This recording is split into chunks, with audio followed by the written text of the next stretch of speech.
나는 홍범도 송은일 장편소설. 오늘은 두 번째 날입니다. 2장 읽어드릴게요. 김수협은 황해도 서흥 땅 감박산 자락 은바위골에서 태어났다. 동네 가운데 은빛을 띤 크고 넓은 바위가 있어 은바위골이 된 동네였다. 바위가 동네 가운데에만 있었겠는가? 온 동네가 바위투성이었다. 김부잣집이 종가였다. 동네 사람들은 그 집 땅을 소작 붙이는 한편 산산골골 꿰어 다니며 늘 모자라는 먹을거리를 찾았다. 막내였던 수협은 부모가 다 돌아간 18살에 아예 약초꾼이 되기로 작정하고 동네를 떠나왔다.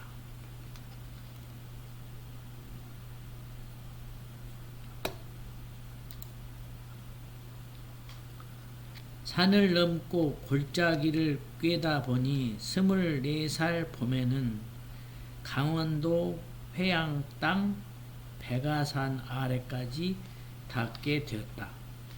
그때는 운이 좋아 귀한 차가버섯을 7송이나 땄다. 50년쯤 묵었음직한 잔대며 20년쯤 된 산삼 새뿌리까지 걸망이 알찼다. 회양 큰 장거리에 가기 위해 닷새 만에 백아산을 벗어나다 보니 브로지 마을이었다. 그 마을을 비켜나려던 길목에서 나물 캐러 나온 박시댁 넷째 딸을 만났다. 첫눈에 반했다. 같이 나물을 캐 그의 광주리에 담아주며 수작을 걸었다. 처자가 싫어하는 기색 없이 말을 받아주었다. 이름이 달막이라 했다. 달막이는 딸막이라는 뜻이고 아들을 낳기 위해 계집 자식한테 붙이는 이름이었다. 그이가 일어섰을 때 보니 절름발이었다. 그 탓에 22살에도 시집을 못 가고 있었던 것이다. 달막이 절름발이라도 수협은 좋았다. 장거리에 가서 걸망에 든 것을 팔고 부로지로 돌아갔다. 박달막한테 장가들어 처가살이를 했다. 처가 전답이 제법 되는지라 머슴이 4이나 되었다. 수협은 처가에서 상머슴처럼 일하면서도 늘 기꺼웠다. 처복은 그만큼이 다였던 것인가. 혼인한 지 3년여 만에 첫 아기를 낳던 아내가 끝내 출산을 못하고 아기를 몸에 담은 채 숨을 거둬버렸다. 셋째 처형 삼복이 시집 갔다가 자식을 못 낳자 서방이 소시를 봤다. 삼복은 종살이같이 될 게 뻔한 시집살이를 박차고 친정으로 돌아왔다. 달막이 수태하기 전이었다. 삼복이 돌아오면서 아들 없는 처가 살림이 그의 중심으로 흘렀다. 장인과 장모는 아들을 낳기 위해 소시를 2번이나 드렸으나 서출 딸 하나만 더 얻었을 뿐이고 살림 축날 것이 무서워 양자는 아직 들이질 못한 상태였다. 달막이 세상 뜨고 4달이 지났다. 가을거리가 얼추 끝난 열흘 전에 장인이 수협에게 말했다. 삼복이하고 살림을 합쳐라. 그리하면 당장 새집 지어 살림 내주고 논 단마지기에 밭 5대기를 떼어주마. 막내딸 내외를 종이나 되듯 부려먹던 장인과 장모였다. 달막한테 아들 낳지 못한 분풀이를 해댔던 그들에게 수엽은 평생 부려먹기 좋은 상머슴과 다름없었다. 수엽도 아내와 함께라면 평생 상머슴 노릇을 하려 했다. 이제 달막이 세상에 없으므로 수엽은 그리하기 싫었다. 새 집이며 전답이 갖장코 하찮았다. 처가에서 더 살고 싶지도 않았다. 갈 데가 없었으나 고향으로 갈 수는 없었다. 큰 형네나 둘째 형네나 한 끼니 객식구를 두려워할 만치 살림이 궁했다. 가을이 깊었으므로 곧 겨울이 닥칠 터. 몇 해간 머슴살이를 했더라면 한몫 지녔을 것이나 처가살이를 한 덕에 수중에 지닌 게 없었다. 그래도 처가를 나오는데 처형이 은전 열량을 쥐어주며 덧붙였다. 실컷 돌아다니다 돈 떨어지면 돌아오구려. 너무 오래 걸리지는 말고요. 처형 말에 담긴 속뜻을 헤아리고 싶지 않았다. 열량을 받아 지니고 처가에서 나온 첫날 수엽은 회양 큰 장거리 여각으로 갔다.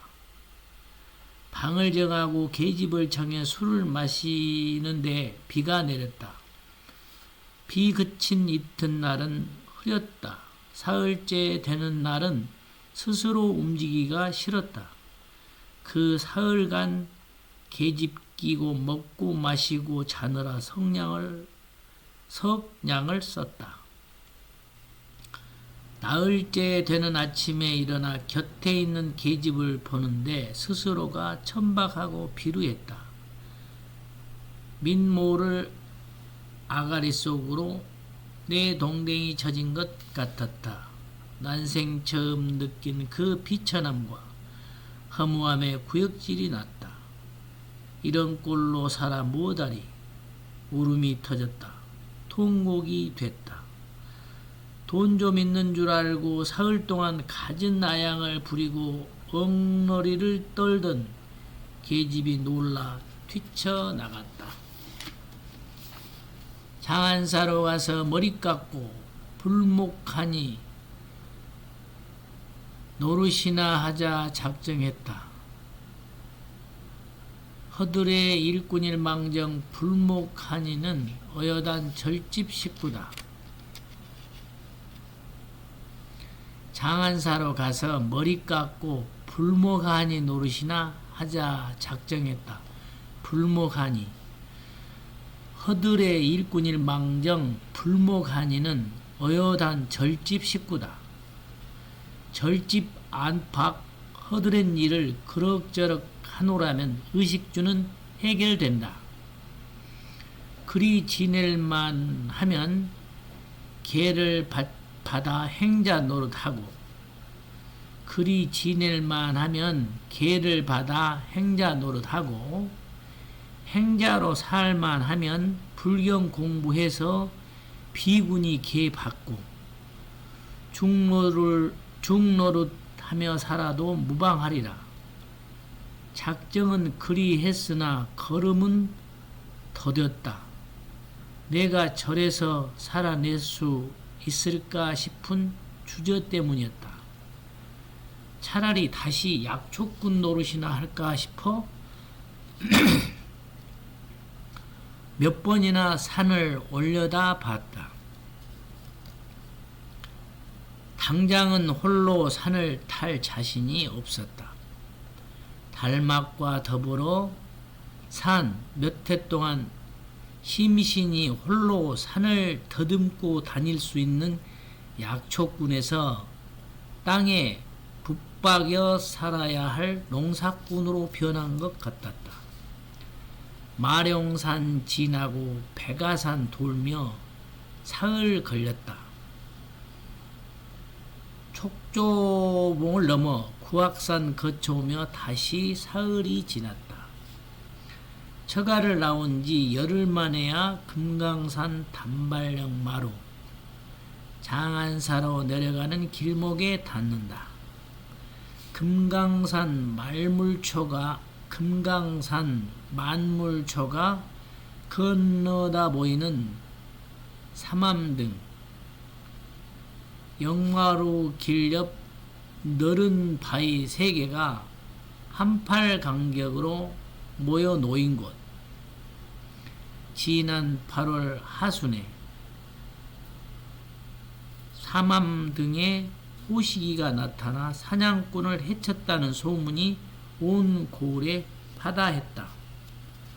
사냥꾼 몸을 갈기갈기 찢어놨다던가 그 호시기가 여태 여기 있을 리 없다. 사냥꾼이 해를 당한 자리가 어딘지 알만한 흔적도 눈에 띄지 않는다. 그 사이 두어 차례 내린 비로 흔적이 사라졌거나 죽음을 수습한 사람들이 흔적을 치웠을 수도 있다. 예로부터 사람들은 호시기가 나타난 길목을 오래도록 피해 다닌다고 한다. 호시기를 무서워한다기보다 호식을 당한 사람 홀령이 그 자리에서 사람을 깨어 호시기한테 데려간다는 속설 때문이다. 피치 못해 호식당한 곳을 지나야 할 때는 길목에서 한 무리를 지을 때까지 사람을 기다렸다가 같이 움직인다. 수엽은 될 대로 되라 싶어 홀로 올라왔다. 비슷한 생각을 한 사람이 또 있었다. 비슷한 생각을 한 사람이 또 있었던가. 사냥꾼 복색인 한 사람이 첫 번째 바위에 등 돌린 채 앉아 연기를 내고 있다. 연초 연기가 아니라 모닥불 연기다. 이쪽에서 낸 인기척을 느꼈을 텐데도 그는 돌아보지 않는다. 남색 바지저고리에 검정 쾌자를 걸치고 총띠를 두른 뒤태가 큼지막하다. 등이 곧은 걸 보니 젊은 사람이다. 그는 오른쪽 바위에다가 가죽천에 쌓아놓은 긴 물건을 뒀는데 총인성 싶다. 왼쪽 바위에다가 짐을 풀어 펼쳐 놓았다. 물주머니 2개, 자그만 곡식자루 3개, 등이 아예 자그만 곡식자루 3개 등이 아예 살림차린 모양새다. 수엽은 홀로 장안사에 여러 차례 들렸으나 아내와는 한 번 갔다. 혼인하고 1년이 지나도록 아이가 생기지 않자 아내가 큰 절에 가서 기도하고 싶다고 했다. 금강산의 여러 큰 절 중에 가까운 곳이 장안사였다. 집에서부터 나흘 걸려 여기 이르렀다. 첫 번째 바위에 나란히 앉아 땀을 거두며 멀리 만물초를 건너다 봤다. 먼 옛날 신라라는 나라 마지막 왕 아들이 이 영마루에 이르렀다가 저 만물초 경치에 반했대나 날마다 저 만물초를 보면서 살기 위해 장안사로 내려가 머리 깎고 중이 되었대. 그래서 이 영마루에 단발령이라는 이름이 붙었다는 거야. 수엽이 어디선가 들은 이야기를 아내한테 해 주었다. 그이가 힘없이 대답했다. 풍경이 암만 멋져도 사람이 살 수는 없겠네. 특히 나는 그이가 가여워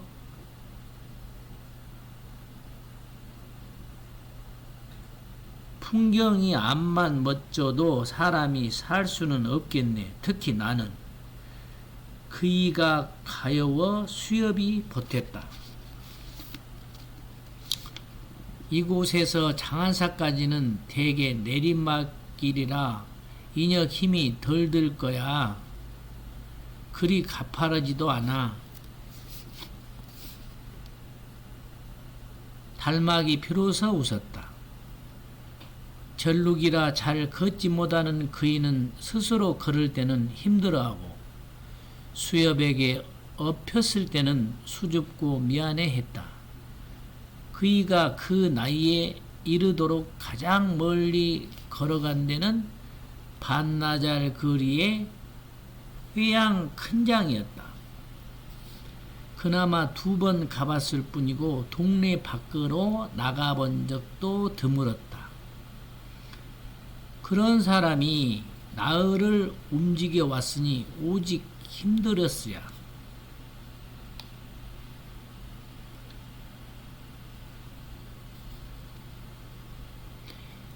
이제금 수엽도 아내와 함께 앉았던 바위에서 숨을 돌리며 한참 있어볼 참인데 누가 떡하니 앉아있다. 바위를 차지한 것도 모자라 불 피워 고기를 굽는다. 천지간에 단풍이 들어 말라가는 즈음 자칫하다가는 불이 날 것이다. 어쩌면 곰이나 호랑이가 올지도 모른다. 늑대며 들개, 삭 같은 짐승들도 고기 냄새에 이끌려 모여들 것이다. 이 보십시오. 수엽이 불어 큰 소리로 부르자 사내가 느리게 돌아본다. 짐작했던 대로 젊다. 수염은 말끔히 밀어 낯빛이 밝고 새카만 눈썹 아래 쌍꺼풀 진 2눈이 시원하게 크다. 그런데 어이없게도 울고 있는 눈이다. 눈자위에 눈물 자국이 진진하고 눈동자가 펄겋지 않은가. 웁니까? 왜요? 다 울었소. 우냐고 물으면 아니라거나 연기 때문이라고 할 법한데 운 걸 시인한다. 그게 우습고도 신기해서 수엽은 그가 앉은 바위께로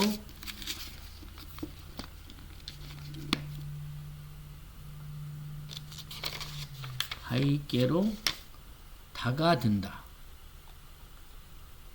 세 바위 사이에 챙개비는 화덕처럼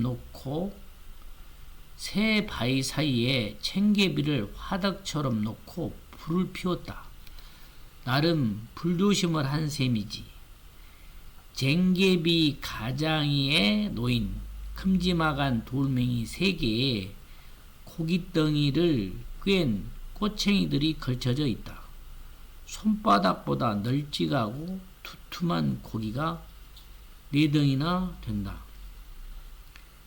쟁개비로는 밥을 하거나 국을 끓이는 줄로만 여겼더니 화덕 노릇도 하는군요. 암튼 그만 구워도 되겠는데요. 무슨 고기입니까? 산양이요. 집 근동 숲에다 올가미를 설치해 두고 있는데 사냥이 걸렸더라고요. 바람 잘 통하는 그늘에서 하루 말린 후 구웠던 거예요. 여기서는 데우기만 한 셈이고요. 같이 먹읍시다. 집이 어딘데요? 중봉 남동쪽 자락에 박힌 먹패 장골이요. 수엽은 아직 중봉에 들어가 보지 못했다.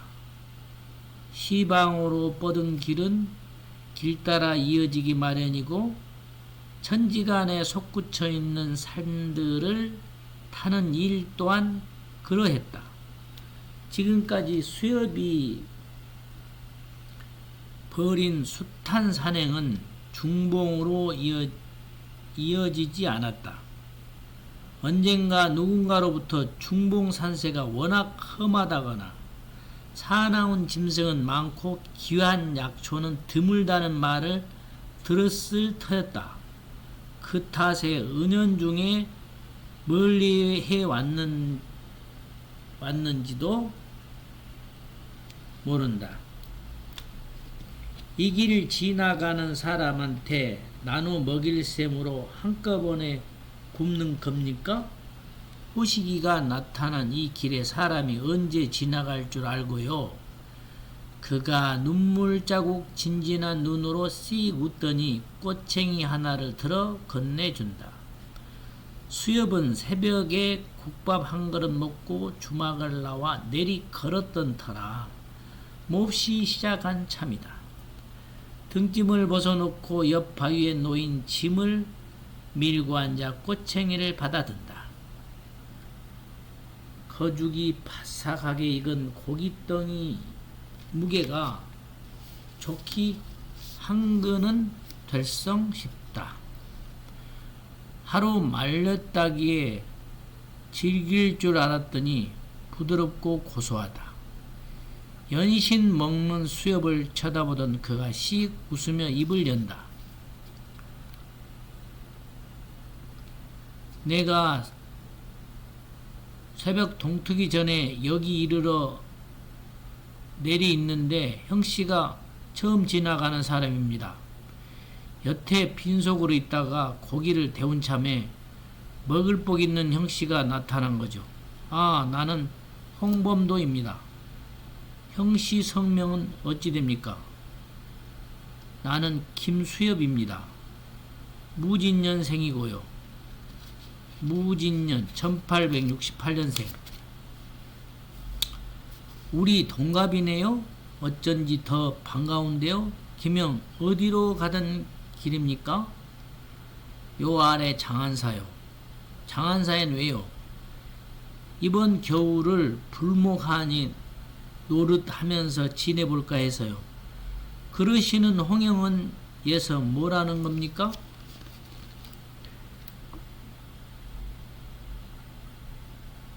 내가 여기서 뭘 하고 있나, 무엇을 위해 여기 왔나, 범도는 그 생각을 하고 있었다. 평양 진위대에서 우영장, 유등한테 대섰다가 영창에 갇혔다.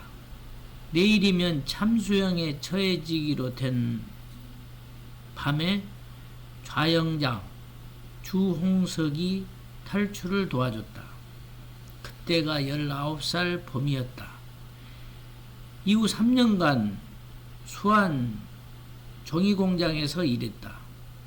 주인 박가가 정해진 세경을 제대로 주지 않아 다투던 중 그를 밀쳤는데 죽어버렸다. 살인자가 되어 달아나던 길목에서 백인근을 만났다.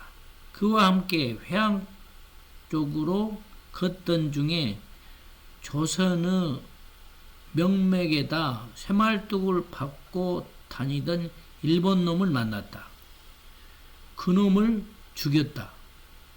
신계사 의성대사와 지담스님을 만나 그를 깨치고 몸을 단련했다. 모지스님 이오경을 만나 사랑하고 혼인했으나 그 일을 놓쳤다.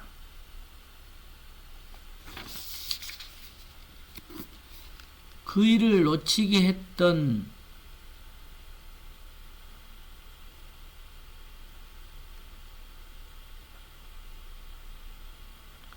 덕원 건달 6놈을 찾아가 복수했다. 먹패 장골로 들어가 심포수를 모시며 사냥을 배웠다. 그리고 사람을 해치는 호시기를 빙자해 여기 왔다. 15살에서 27살에 이른 지금까지 내내 걸어와 이 삼암등에 이른 것 같았다. 나는 호랑이 밥이 될 것인가, 호랑이를 잡을 것인가, 그 궁리하고 있어요. 호랑이한테 나 여기 있다고 알려주느라 고기 냄새 피우는 거고요. 생고기 구울 때 풍기는 과격한 냄새가 나지 않아서인지 호랑이가 기척이 없네요. 수엽은 홍범도가 멀쩡하게 생겨가지고 엉뚱한 말을 아무렇지도 않게 해댄다 싶다. 호랑이 밥이 되기로 한 겁니까? 잡든 잡히든 먼저 대면을 해봐야 할 것 같아서요. 호랑이한테 잡히는 것이나 잡는 것이나 여기서 고기 냄새 피우며 기다린다고 될 일은 아닌성 싶은데요. 궁리 끝나면 어떤 쪽으로든 움직여야죠. 범도는 손에 든 고기를 후후 불어 한 입 뜯고 나서 꼬챙이를 불 위에 다시 걸쳐 놓는다. 챙기비 속 불은 거의 4인참이다. 물주머니 마개를 비틀어 크게 한 모금 마시고 나서 수엽에게 건네준다. 수엽이 반나마 먹어치운 고기 꼬챙이를 챙개비에 걸쳐놓고 두 손으로 물주머니를 받는다. 물주머니 주둥이에 입을 대고 들이켜다가 그아 하고는 진저리를 친다. 물인 줄 알고 마시다가 입에 불이 붙은 것 같은 독한 소주에 놀란 것이다. 범도가 흐흐 웃고는 입을 연다. 거의 자란 순양 반마리와 바꾼 술이요. 거의 자란 순양 반마리와 바꾼 술이요. 술을 좋아하오? 술 마셔본 일이 많지 않아서 좋아하는지 아닌지 잘 몰라요. 그런데 어찌 비싼 고기로 술을? 세상엔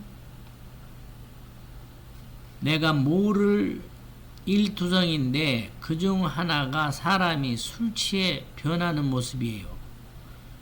몇 번 마셨을 때 조금씩 마신 때문인지 내 기분이 어느 때와 어떻게 다른지 알 수 없었거든요.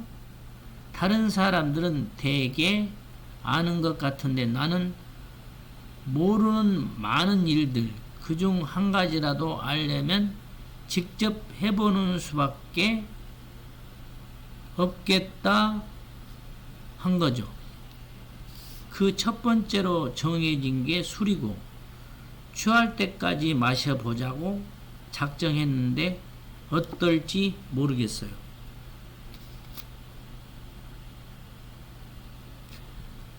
두 번째는 뭘 해볼 생각인데요. 말했잖소. 호랑이 밥이 될 것인가, 호랑이를 잡을 것인가. 호랑이 밥이 되면 내 세상이 끝나는 것일 테니 세상 끝나는 맛을 알게 될 것이고, 호랑이를 잡으면 호랑이 잡는 맛을 알게 될 것이고. 홍영, 호랑이 밥이 된다 할제 호랑이는 이 삼암등에 나타났다는 호시기가 맞은 것 같은데 잡는다는 호랑이는 어떤지 달리 들리는데요. 범도는 응 웃고는 수엽에게 손을 내민다. 술주머니를 받아 여러 모금을 마신다.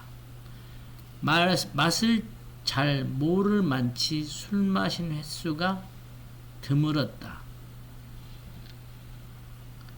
물론 취해본 적도 없다. 술주머니 마개를 닫아 수엽에게 건네준다.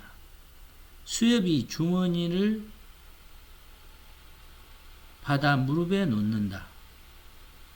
드물게 썩 용감한 자 혹은 드물게 아주 우둔한 자만이 모든 위험을 무릅쓴다는 말을 들은 적이 있어요. 나는 용감한가, 우둔한가. 용감함과 우둔함 사이에 앉아서 호시기를 불러다 앞에 두고 계속 그 말을 생각하고 있었어요. 잡는 호시기에 대해서요. 수엽은 범도가 마음에 든다. 그가 우는 얼굴을 봤을 때 벌써 마음에 들었다. 천지가 울긋불긋한 단발령 마루에서 홀로 고기 구우며 울고 있는 사나이라니. 게다가 큼지막한 고깃덩이와 비싼 술을 덥석덥석 내주는 너름새라니.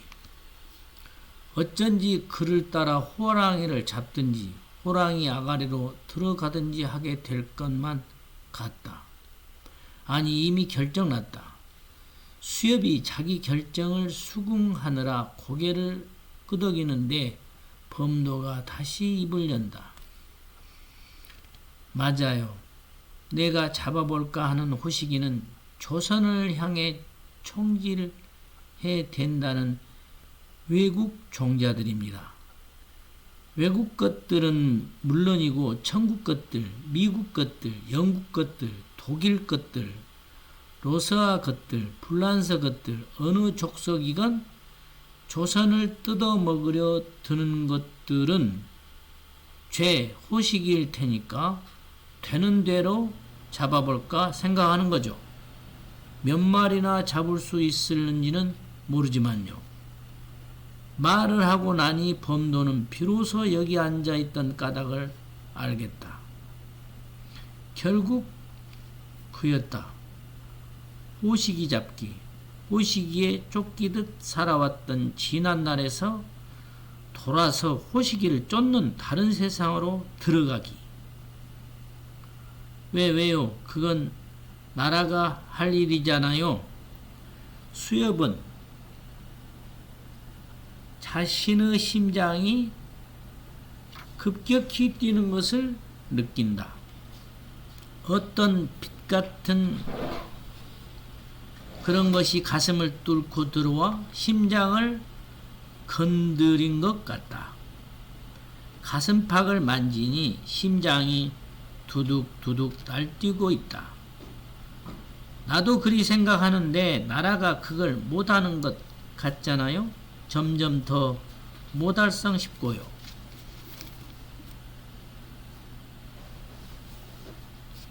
그렇다고 홍영이 나설 까닭 있나요? 외놈 잡았다고 나라에서 벼슬 시켜주거나 상을 줄 리도 없는데요. 그러게요. 100가지로 생각해 봐도 내가 나설 까닭은 없습니다. 그런데요. 내가 나서지 않을 나라고 나서지 말라는 까닭도 없더라는 것이요. 내가 나서지 않을 나라고 나서지 말라는 까닭도 없더라는 것이죠. 어째서요? 내가 아는 사람 중에 안변 최포수라고 있는데 그 아저씨가 열흘 전에 목패장골을 찾아오셨어요. 그때 호시기 이야기며 외놈들 이야기 하던 중에 아저씨가 그러십니다. 내 부모 형제 처자식이 호시기 앞에 있는 걸 내가 알았다고 치면 내가 가만히 있을 수 있겠냐고. 죽든 죽이든 쫓아가야 하지 않느냐고. 마찬가지로 우리는 조선 땅에서 조선 사람으로 사는데 외놈들이 쳐들어와서 총질을 해대면 우리도 외놈들을 향해 총구를 겨눠야 하지 않느냐고. 놈들 싹 몰아내고 다시는 발을 못 붙이게 해야 하지 않느냐고. 자기 떠들래?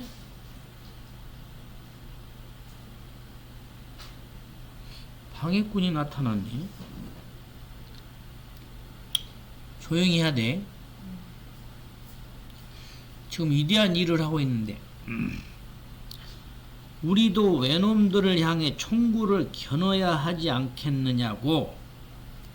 놈들을 싹 몰아내고 다시는 발을 못 붙이게 해야 하지 않느냐고. 그런 말 듣고 외놈들을 잡기로 작정했다는 거예요.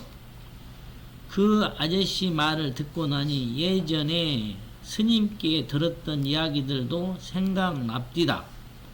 아, 나는 신계사에서 행자승 노릇을 한 적이 있어요. 그때 스승이셨던 지담 스님께 들었죠. 좀 전에 말한 용감한 자, 어리석은 자에 대한 경구도 지담 스님께 들은 말이고요. 김영, 임진난 때 왜군을 물리친 이순신 장군 알죠? 이순신 장군 모르는 조선 사람도 있답니까? 느닷없이 이순신 장군은 왜 불러 모십니까?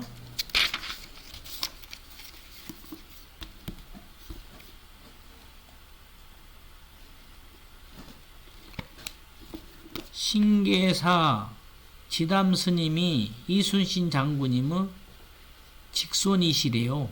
그래서인지 지담 스님은 역사의 박씨가시고 선무도 고무이시기도 하셨어요. 선무도 고수이시기도 하셨어요. 암튼 지담 스님에 따르면 수백 년 전에 임진왜란이니 정유재란이니 정묘호란이니 하는 큰 난리가 났을 때 나라를 구하고 백성을 구한 사람은 나라 녹을 먹는 벼슬아치나 관군이 아니라 무수한 백성들이기도 했다는 거예요. 그 중에는 이 금강산에 깃들여 있던 스님들도 많았다고 해요. 그랬대요. 그 백성들, 그 중들이 나라에서 무슨 은혜를 받았겠어요? 은혜는커녕 관원들이 자행하는 탐악과 주구에 시달리며 살죠. 그럼에도 조선이 내가 사는 우리나라이기 때문에 의병으로, 승병으로 일어나는 거라고요. 우리끼리는 중내산해하며 싸우기도 하지만 외세에 침략당할 때는 한몸인 듯이 외세에 대적해야 한다고요. 그게 백성이라고요. 그렇지 못하면 우리 백성들끼리 싸울 일조차 없어져 버린다는 말씀이셨죠. 참 어마어마한 이야기를 홍범도는 아무렇지도 않게 문자까지 써가며 한다. 그가 아무렇지 않게 하니 수엽도 익히 알던 내용이었던 것처럼 연신 고개를 끄덕이고 있다. 그래서 호랑이한테 먹히는 것보다 떨쳐 일어나 호시기 같은 외놈들을 잡기로 한 겁니까?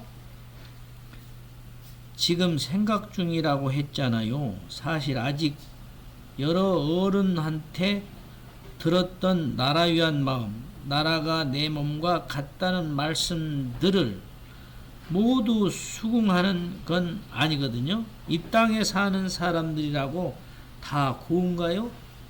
모두 고마운가요? 천만에요. 동족이고 동포라고 여기고 싶지 않은 종자들도 셌죠. 그런 종자들은 일본 것들과 쉽게 붙어먹을걸요.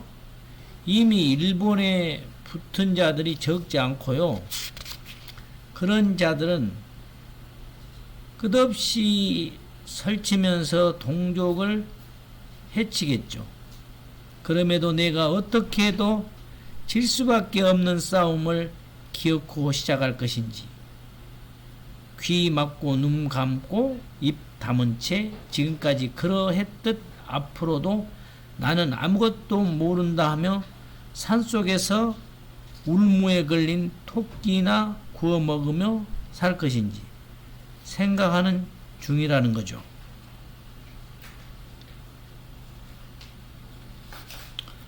어떻게 해도 지는 싸움이라고요? 총도 있는데.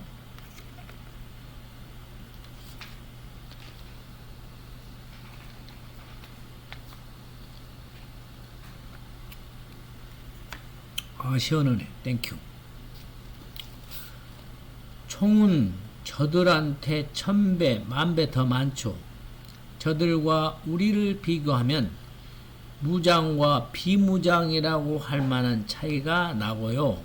무장과 비무장의 차이는 승리와 패배, 지킴과 아낌, 삶과 죽음을 갈라놓기 십상이죠. 우리를 너무 밈이 허약하게 여기는 거 아니에요?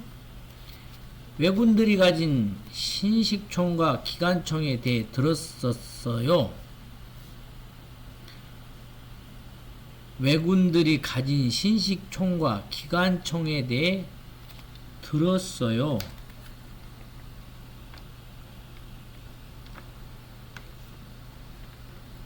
우리는 기껏해야 화성총인데 저들은 전군이 무라타 소총, 스나이더 소총이라는 걸로 무장했대요. 작년에 남녘에서 들고 일어난 동학군들이 왜군들 앞에서 속수무책 당한 까닭도 그 신식총과 기관총들 때문이라는 말이 있었어요.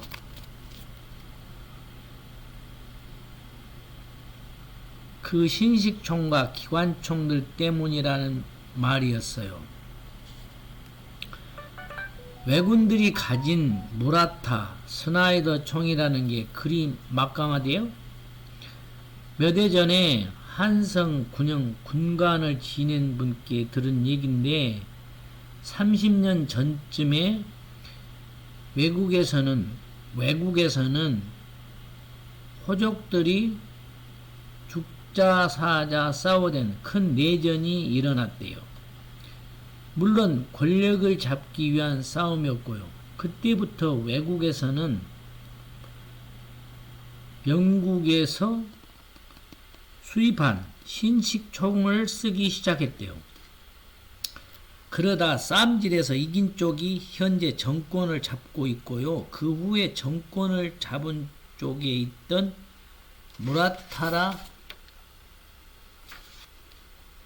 무라타라는 놈이 총의 성능을 더 강화시켰고 성능이 강화된 그 무라타 소총을 작년에 동학군들을 죽이는데 썼다는 거예요. 일본이 청국과 조선 땅에서 벌인 전쟁 때도 그 소총을 썼고요. 그러니까 화성총 들고 소총 앞에 나서면 백전백패, 어떻게 해도 질 수밖에 없다는 거예요. 왜군이든 일군이든 대적하기로 작정했으면 무슨 수를 써서든지 무라탄지 스나이던지를 빼앗아야죠. 우선 한자루 뺐고 그 한자루로 10자루 뺐고 11자루로 110자루 뺐고 쟁개비에서 고기 꼬챙이를 집어 올리던 범도가 우하하하 웃어댄다. 그 웃음소리 때문이기라도 하듯이 주변 나뭇잎들이 우르르 떨어진다. 낙엽철이라 나뭇잎이 떨어지는 것이고 바람 불어 떨어지는 것인데도 수협한테는 범도 웃음소리가 나뭇가지를 흔들어댄 것만 같다. 천지가 나무들한테 간지럼을 태운 것 같다고 할까? 웃음을 그친 범도가 묻는다. 나는 사냥꾼 노릇하며 사는 셈인데 김영은 무슨 일을 하오? 나는 약초꾼이요. 처가살이를 했는데 얼마 전까지는 농사꾼이기도 했어. 몇 달 전에 아내가 아기를 낳다가 못 낳고 세상을 떴어요. 아내를 잃고 나니 질정이 없어져서 처가를 나왔죠. 아내 얘기를 하노라니 잠깐 잊고 있던 허망함이 되살아난다. 세상 전부를 잃어버린 것 같은 그 마음. 홍범도가 마치 안다는 듯이 가만히 있다가 묻는다. 김영, 총을 쏴본 적 있어? 만져본 적도 없어. 활을 쏴봤어? 활은 쏴봤어?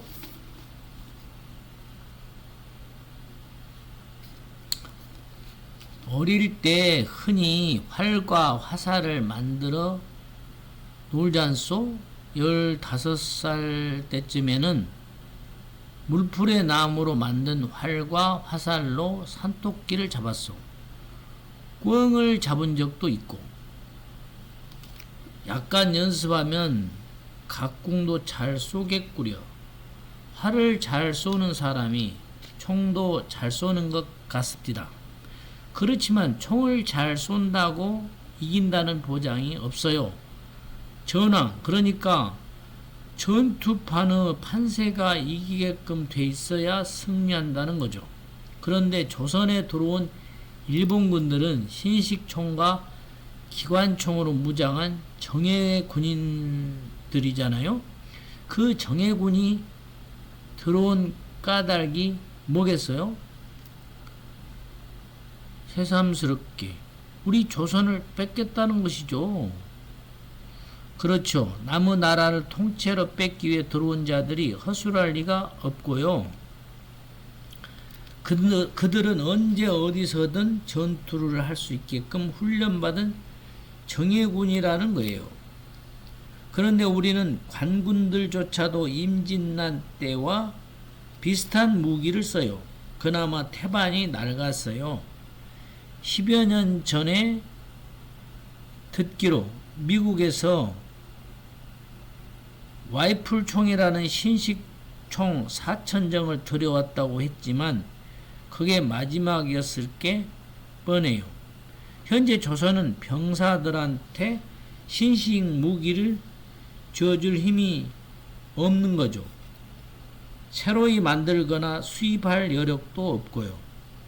현재 우리 조선에 병사가 얼마나 되는지는 모르지만 그 반수, 어쩌면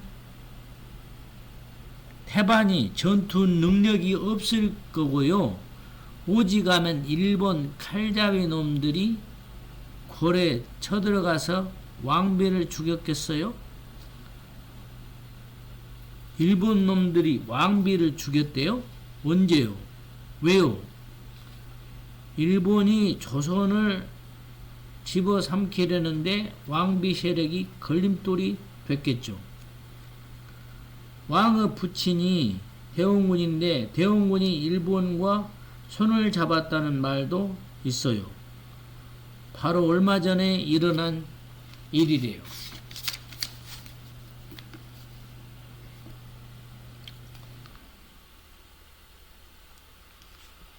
대원군이 왜 일본 놈들을 하고 손을 잡아요? 우리 조선 왕 아버지인데 권력을 갖기 위해서겠죠. 그렇다고 일본 놈들과 손을 잡아요? 일본 놈들한테 조선을 내주는 꼴이잖아요. 스스로는 일본 놈들을 잠시 이용하는 거라고 여기는 거 아니겠어요? 잠깐 손을 빌리는 것 뿐이라고?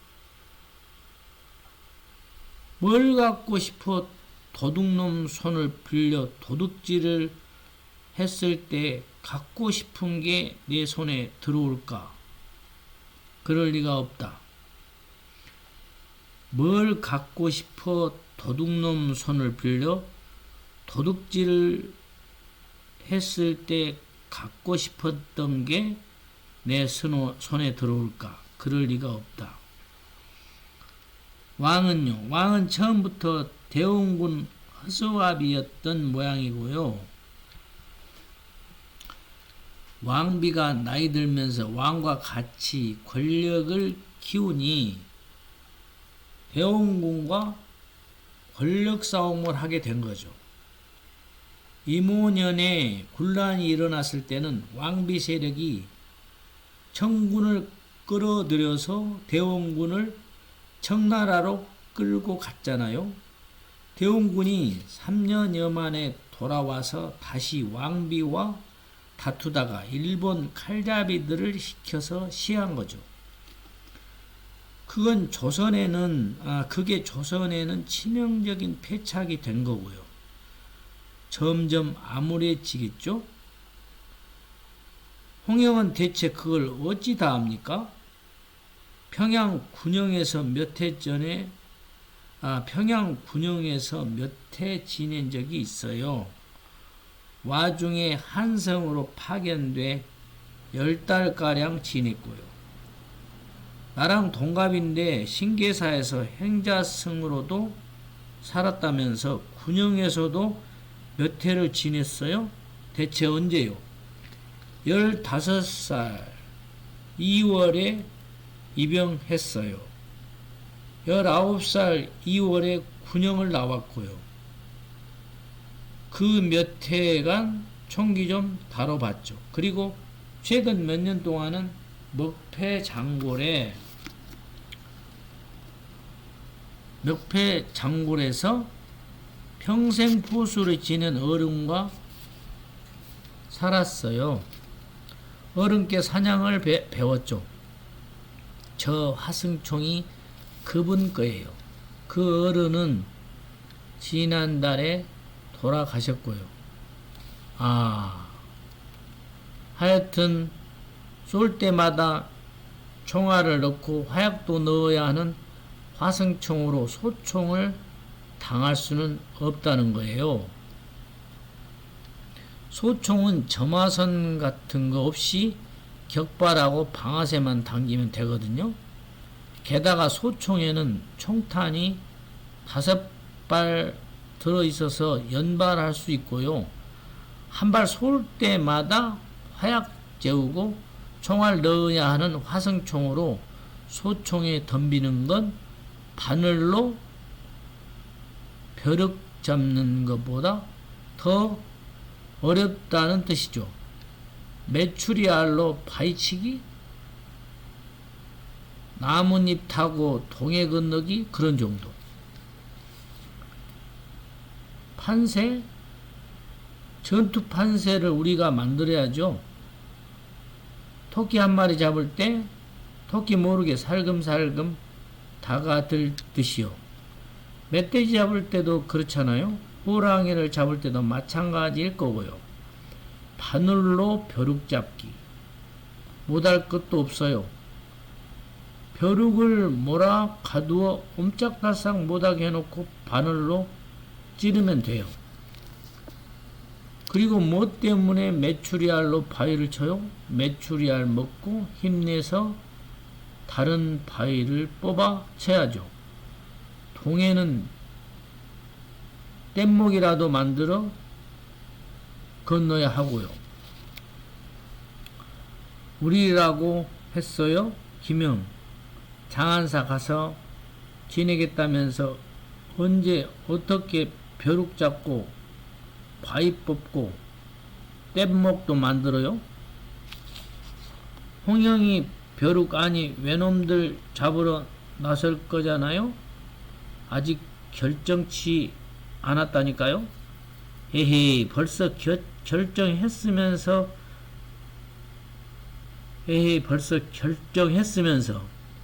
그래서 큰 장거리 가서 포수들한테 이런저런 말 다 듣고 예전 일들도 떠올린 거잖아요.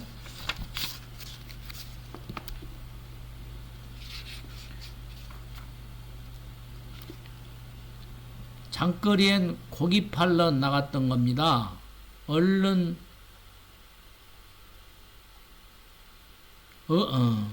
장거리엔 고기 팔러 나갔던 겁니다.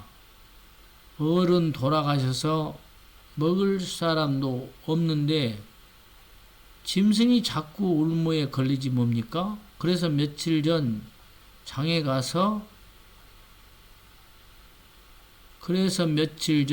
장에 가기 전에 울모를 다 걷어냈어요.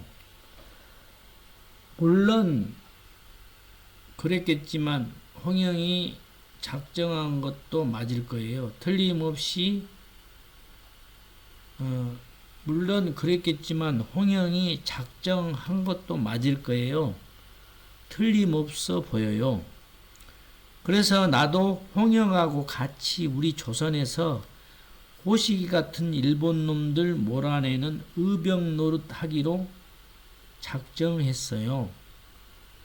나를 홍영의 조수, 부관으로 써주세요. 활쏘기, 총 쏘는 법도 가르쳐주고요. 우리 둘 다 총 한 번 쏴보지 못하고 죽을 수 있을 건데요. 우리 둘 다 총 한 번 쏴보지 못하고 죽을 수 있을 건데요. 그럼에도 홍영은 할 거잖아요. 홍영이 하니까 나도 하겠다는 거예요. 하고 싶어요. 어차피 홍영 혼자 하기는 힘들잖아요. 옆에서 화승총 점화선에 불 붙여줄 사람이라도 있어야지요. 일본군한테 소총 뺐으면 들어줄 사람도 필요하고, 그리고 우리가 이렇게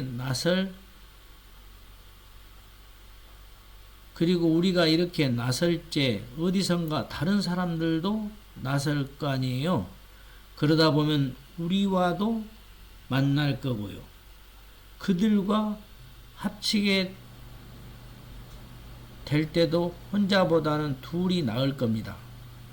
훨씬 용감해질 수 있을 거고요. 나는 아이 가진 아내를 못된 놈들한테 뺏긴 못난 놈이에요. 나는 지금 죽어도 애달파할 사람이 아무도 없는 빈몸이라는 거고, 언제 죽어도 상관없는 놈이란 겁니다.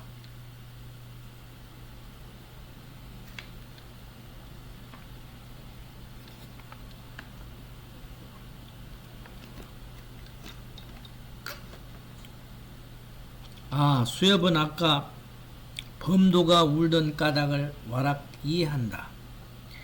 잃고 뺏기는 것, 이 세상에 내 사람은 한 사람 뿐이었음에 그를 잃은 슬픔에다 그 일을 뺏겼다는 기막힘까지 더해졌으니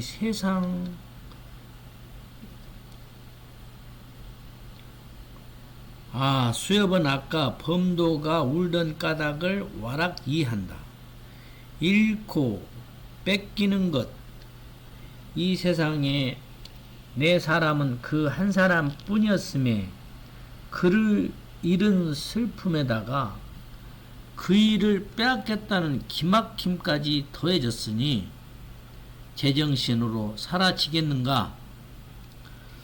홍영만큼 기막히지는 않을지라도 나 또한 애달파할 사람이 없기는 마찬가지요. 불목한이나 약초꾼으로 살다가 뜻없이 죽는 것보다 우리 조선에서 외놈들을 몰아내는 일을 하다 죽는 게 훨씬 멋질 것 같소. 나는 함께 지내던 어른 돌아가시고 다시 천지간에 내 것이 하나도 없어서 지킬 것도 없다고 여겼어요. 이제 나는 뭘 하며 살아야 하나. 그런 참에 외놈들 얘기를 듣게 돼서 그놈들이나 잡아볼까 한 거예요. 내 평생 만나온 숱한 스승들께서 내가 이고 사는 하늘과 딛고 사는 땅이 결국 내 것이라고 말씀하셨다는 걸 떠올린 거고요. 내가 이고 딛고 살던 천지간에 내가 내가 이고 딛고 살던 천지간이 내 것인가? 생각하다 보니 결국 내 것일 뿐만 아니라 지금까지 나를 살아있게 한 무수한 사람들의 것이더라고요. 나는 내가 아무것도 아니라고 여겼는데 그런 나한테 젖을 먹이고 밥을 먹게 하고 삶을 가르쳐준 이들이 천지간에 그득했던 걸 비로소 깨친 거죠. 그들은 나를 잊었을지 모르고 나는 그들에게서 잊힐 수도 있을 만치 아무것도 아니지만 어쨌든 나는 이렇게 살아 있으니까요. 그들이 사는 천지간이나 지켜볼까 한다는 거예요. 나는 지금으로선 대의명분 같은 게 없다는 거죠. 어린 날 전에 듣기로 초승달처럼 가녀렸던 어머니는 범도를 낳던 즈음에 하루 한 끼니 간신히 먹었다. 아기 담은 배만 불뚝했을 뿐 피골이 상접했다. 아버지가 부엌에 나갔다가 허리를 다치는 바람에 몇 달째 운신을 못하던 즈음이었다. 어머니는 자신에게 남은 피와 살과 뼈를 긁어모아 범도를 낳았다. 아기 낳느라 미래를 모조리 당겼었던 어머니는 핏덩이한테 빈 젖을 물려놓은 채 기진했고 아기 얼굴을 보지 못한 채 숨을 거뒀다. 어머니 20살 때였다. 첫동량을 해서 아들을 키웠던 아버지는 범도 9살에 버섯을 따러 나섰던 벼랑에서 추락했다. 아버지를 따라갔던 범도는 삽시간에 일어난 그 일을 꼼짝없이 지켜봐야 했다. 그리 높은 벼랑도 아니었건만 아버지는 끝내 눈을 뜨지 못한 채 세상을 떴다. 그렇게 아버지마저 잃었지만 숙부가 계셔 사람꼴로 자랐다. 마을 사람들 덕에 외로운 줄도 몰랐다. 나한테는 홍역말이 전부 대의명분 같소. 내가 이제껏 그런 생각 한 번도 못 해봤는데 홍역말 맞다나 다 나한테는 그리 느껴져요. 난 홍역하고 같이 의병 노릇하고 싶어요. 같이 하게 해줘요. 범도는 부르르 진서리를 치고는 고개를 든다. 결심을 하고도 움츠렸던 마음이 비로소 풀쳐진다. 필연인 것처럼 동지를 만났지 않은가. 모든 일에 두 번은 없다고 했다. 매일 자는 잠도 다 다른 잠이라고 의성대사에게 매일 자는 잠도 다 다른 잠이라고 의성대사께서 말씀하셨다. 의성께서는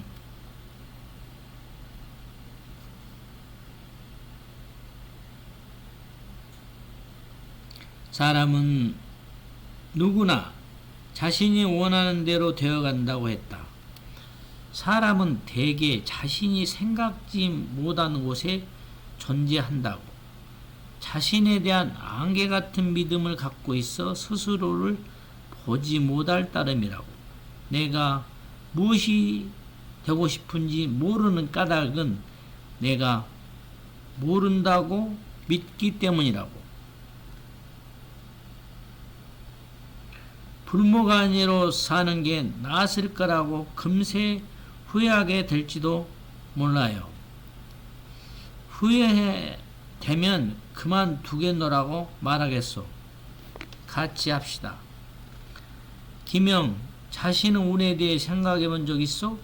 운이 좋다거나 운이 나쁘다거나 그런 식으로 생각해 본 적은 없는 것 같은데 왜요? 내 운이 좋아야 같이 하겠다는 뜻이요? 아니 예전에 스승께서 하신 말씀이 떠올라 물었소. 이러셨소. 자신이 운이 나빠서 뭔가 미치지 못한다고 생각하는 사람은 실상 힘이 없는 것이다. 스스로 갖춘 실력이 없거나 낮은 거다. 실력 갖춘 이는 운을 탓하지 않는다. 운에 의존하는 사람은 실력을 닦지도 않는다. 너는 내가 운이 나쁘다고 생각해 본 적 있느냐? 너는 너 자신이 운이 나쁘다고 생각해 본 적 있느냐? 뭐라고 답했어? 김영처럼 말씀드렸어. 운에 대해 생각해 본 적 없다고. 김영과 내가 같은 생각을 가졌으니 실력도 함께 쌓아 나갈 수 있으리라는 믿음이 생기요. 범도는 자신의 바람 속으로 손을 뻗는다. 바람 속에서 나무로 깎은 바리떼를 찾아낸다. 빈 바리떼를 수협에게 건네고 술주머니를 잡는다. 둘이서 우습지만 새 세상을 살기로 했으니 각인하는 의미로 통과 의례 삼아 동지결의를 맺읍시다. 수협이 고개를 끄덕인다. 범도는 바리떼에다가 술을 그득히 채운다. 이 삼암등에서 반나절이나 앉아 내가 뭘 하나 했는데 동지를 김수협을 기다렸던 것 같다. 그러고 보면 고비마다 도와주고 살려주고 나 갈 길을 가르쳐주고 함께 해준 이들을 만났다. 사고 묻히니 아니었던 것이다. 이제 동지로서 또한 동갑내기 동무로서 말은 트는 걸로 하고 반씩 나눠 마시면서 결의하지. 두어 식경이나 함께 보냈을까? 홀로 눈물을 흘리는 사나이와 호시기를 향해 총을 겨누는 사나이까지 수협은 여러 사람을 만나고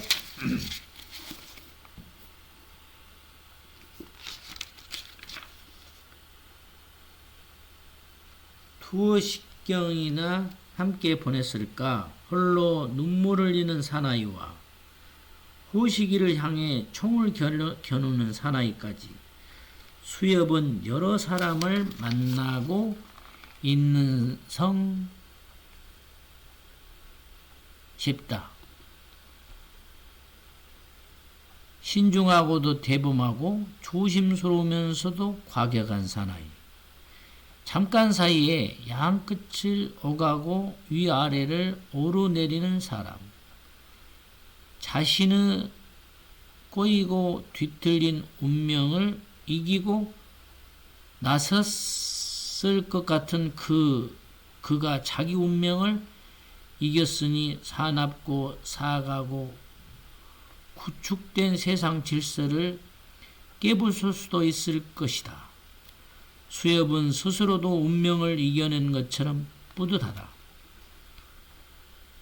단지라도 해서 피 몇 방울을 넣어야 하는 거 아닌가? 옛날 얘기에 그런 거 나오잖아. 결의할 때 피를 나눠 마시는 거. 수협의 말에 웃는 범도가 고개를 젓는다. 이제부터 우리는 총을 쏘아야 하므로 손을 보배처럼 여겨야 해. 손가락을 곱게 놔두고 대신 결의를 다지기 위한 말을 한마디씩 하는 게 어떨까? 뭐라고 하지? 좀 거창하게 조선을 지키는 우리. 저도 이긴다. 어때? 저도 이긴다. 나는 진다는 말이 싫은데 조선을 지키는 우리. 끝내 끝끝내 이긴다. 이렇게 어때? 수협은 지키고 이긴단 말을 처음 해보는 것 같다. 지키고 이긴다는 말이 이처럼 뭉클하고 벅찰 줄이야.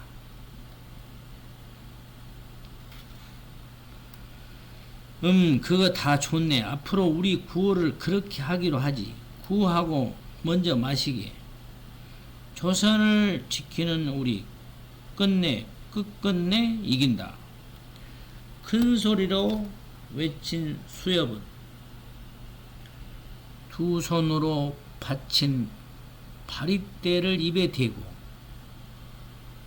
우선 한 모금 마신 뒤 숨을 내쉰다. 범도가 웃으며 고개를 끄덕인다. 목으로 넘어가는 소주는 독하다. 독해서 시원하다.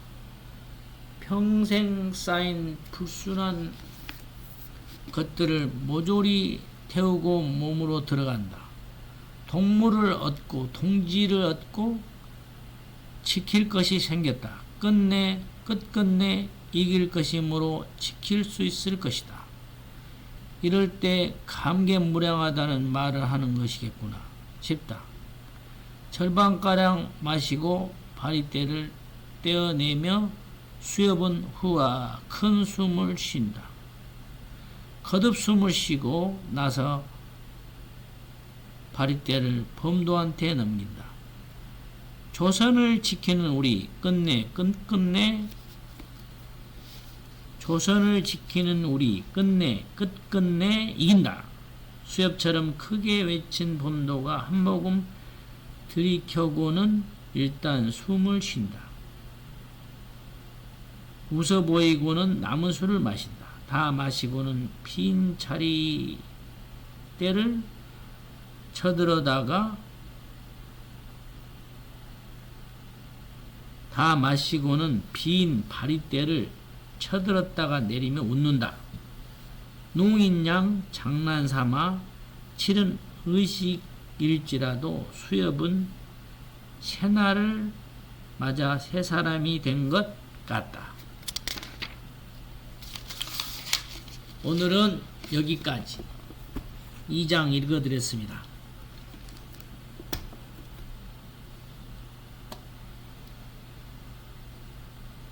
책을 읽는다는 게 쉬운 일은 아니네요. 오늘은 이만 끝. 다음에 뵙겠습니다. 3장 읽어드릴게요. 다음에. 감사합니다.